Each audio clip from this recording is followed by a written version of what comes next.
Hi, my name is Christopher Malcolm, and welcome to Movable Canvas, where we talk about cinema, art, culture, and where those three things sometimes intersect. In today's episode, we're going to explore one of the best films and best performances of the pre-code era, Babyface, with Barbara Stanwyck. If you ever heard the term pre-code film but didn't know exactly what that meant, well, there's no better place to start than Babyface. The 1933 film starring a very young Barbara Stanwyck and directed by Alfred E. Green is so aggressively pre-code that it's almost like the film was actively trying to write the playbook. But before I go too deep into what makes Babyface arguably the best example of a subgenre, I'll take a moment to describe what the pre-code period actually was for those of you who might be unaware. The easiest way to describe the pre-code period is to start by describing the code period, or the Hollywood production code period, or the Hays Code as it's better known. The Hollywood production code lasted roughly from like mid-1934 all the way up to 1968. Prior to proper ratings that we have now, the code was kind of the way of the morality police to essentially keep a tight leash on what could and could not be shown to the American public. Technically, the code was written in 1930, but didn't actually start getting enforced until 1934. Now, depending on when you grew up, there's a strong chance that you spent many an afternoon laying on a couch, looking at old black and white movies, and imagining that all of America must have existed in some kind of weird, postcard, perfect version of Leave It to Beaver. Violence was largely bloodless. The bad guy, or more often the fallen woman, always had to be punished in the end. And there was almost no suggestion that anyone, anywhere, at any time had ever had sex. Of course, if you were alive during the time, or you watched enough of those movies to be able to read between the lines, you know that there's a whole lot of sex going on. And it's not the filmmakers ignored the realities of the day. It's just that they had to be extra smart and keep coming up with ever more clever ways to avoid censorship by the Hays Office, which was the governing body in charge of determining if things passed the test. In some ways, these restrictions inadvertently helped develop some of the best filmmakers in history.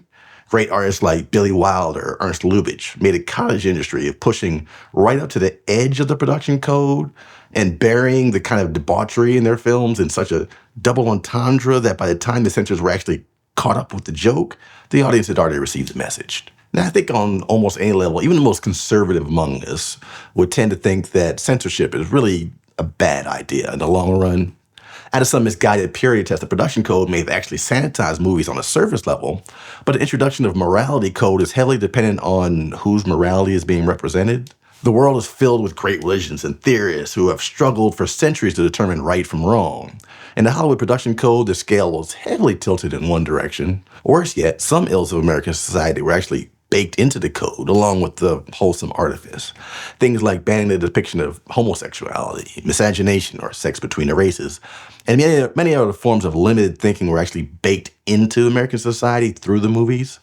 Sometimes in explicit ways, other times by simply ignoring that entire segment of the American society even existed.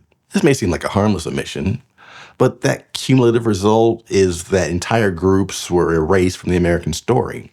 And with movies being the most powerful cultural force through much of the 20th century, these omissions further cemented many's beliefs of, who is or who is not an American. Of course, the code's most frequent adversary was the idea of sex itself. The most blatant example being the unrealistic number of marital bedrooms on screen that consisted of 2 separate beds for husband and wife.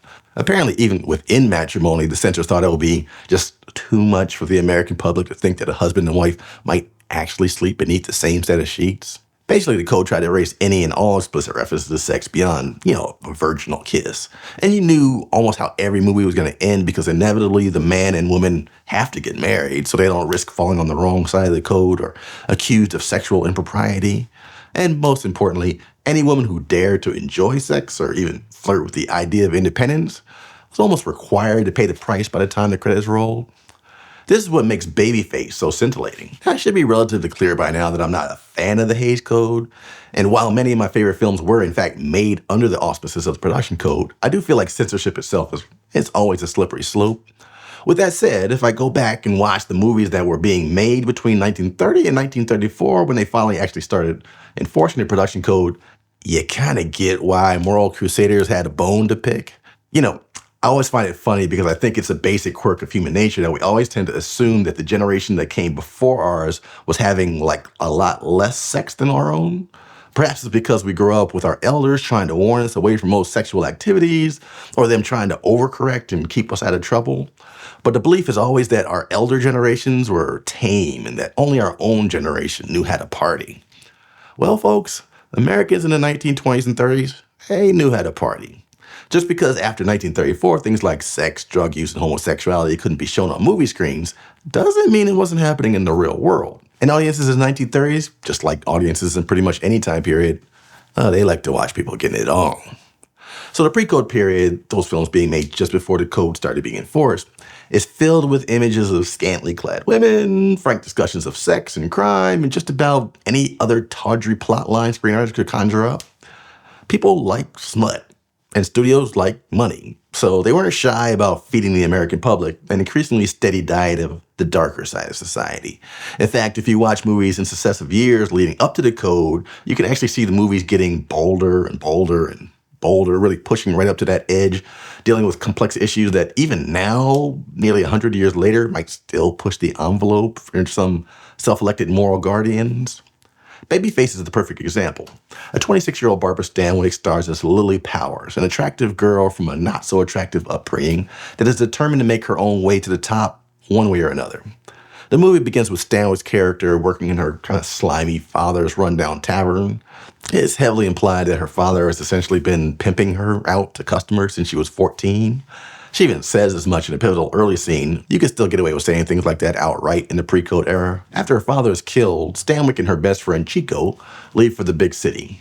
Now, before I go any further, I want to note that I referred to Chico, Stanwyck's African-American traveling partner, played by Black actress Teresa Harris, as her friend. While Chico is just a side character in Babyface, what is notable given the time it was made and the restrictions of the production code that follows is that the relationship between those two women is clearly a friendship.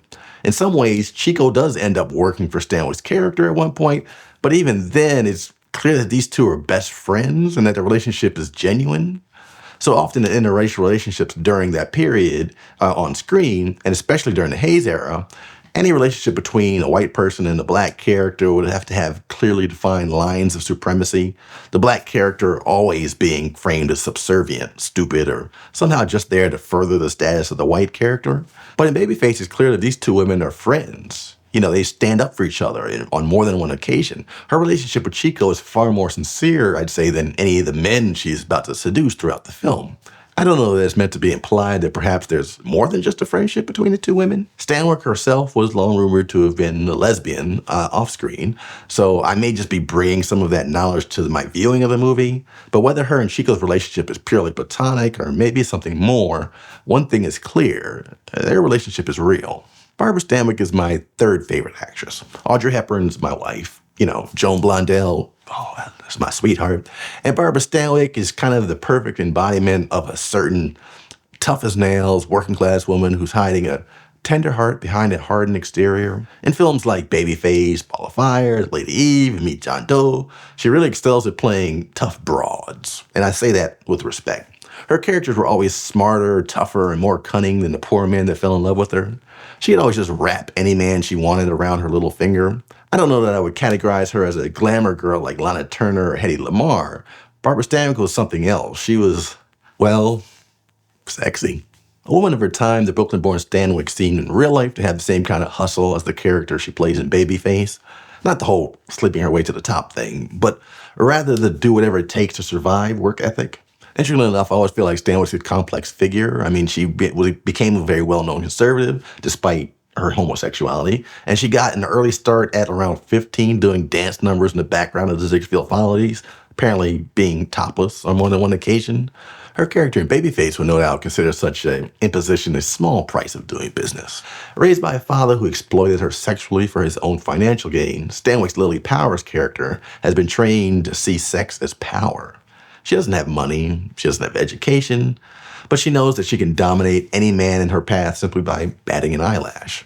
She finds her way to the bottom rung of a high-rise bank in New York City, and the film's most famous montage takes place where it shows her kind of literally sleeping her way to the top, one floor at a time, going up and up and up, including, by the way, for those looking closely, a very young John Wayne as one of her conquests. As you can imagine, sleeping your way to the top doesn't come without consequences. But the joy of watching Babyface is in the pure joy the film and its lead character take in her ability to manipulate every man in her path. During the Hays Code era, this woman would be heading for a certain death in Act 3. But in the pre-code era, we are allowed to bask in her cunning and enjoy her Machiavellian rise through the ranks. Babyface is an amazing film because it pulls no punches. The lead character is unapologetically herself. A woman who could be a victim takes control of her own destiny. We may not approve of her methods, but we can't argue with the result.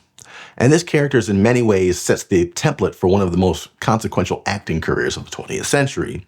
Babyface wasn't her first film. She and Joan Blondell actually starred in a number of pre-code films together, Night Nurse being one of the great ones opposite a very young Clark Gable. But just as Babyface kind of defines the pre-code era, Babyface itself also defines Barbara Stanwyck to some degree.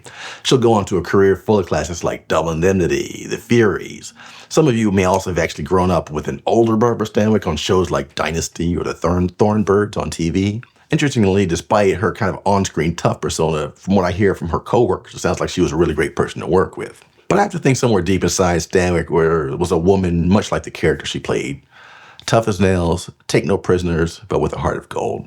And I'm thankful that the early part of her career took place during this pre-code era, so we could see the full range that the wonderful actress had to offer.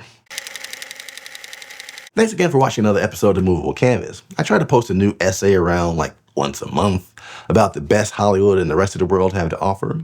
If you like this sort of material, be sure to hit the like and subscribe buttons below. And do leave me a comment below. Have you ever seen Babyface? What's your favorite Barbara Stanwyck performance? And what's your favorite period of films? Pre-code, during the code, or now during the modern rating system? Until next time, thanks for watching and have a great day.